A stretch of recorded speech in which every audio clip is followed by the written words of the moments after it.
As you probably already know, our world is currently experiencing a global pandemic with COVID-19. This is a respiratory disease caused by a virus that can easily be spread from person to person. Of course, this is a stressful time for all. However, it is important to recognize that people who have mental health issues, specifically anxiety disorders, may be struggling more than ever to cope with the ever-changing circumstances. There are many unknowns when it comes to this new virus, so it can be very overwhelming.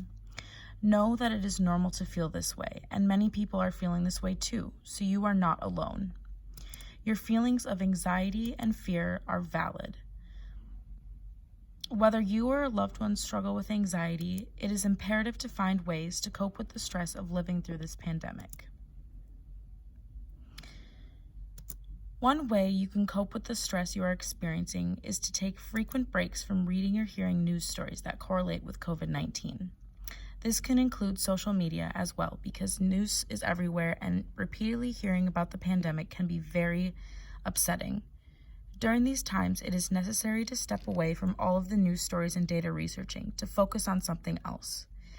You can do this by simply watching your favorite TV shows or movies, listening to music, or doing something that actively involves your brain, such as puzzles or reading a good book. Another thing you can do to cope with the stress is to take care of your body. This can include things like stretching, meditating, eating healthy and well-balanced meals, exercising, and avoiding drug and alcohol use. It is also important to get plenty of sleep. However, be careful to avoid excessive sleep, as this could make you more tired and have a negative effect on your mood.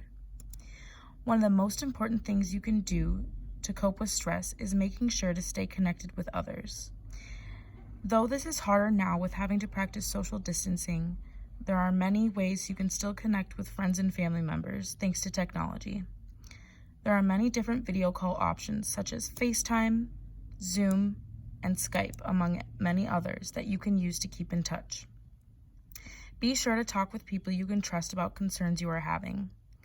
If you do not have anybody to reach out to, you can call the Disaster Distress Helpline at 1-800-985-5990 or text Talk With Us to 66746. You can also reach out to your healthcare provider if stress is getting in the way of your daily life for many consecutive days. If you are already being treated for pre-existing mental health conditions, continue with your treatment and be hyper aware of new or worsening symptoms. Thank you.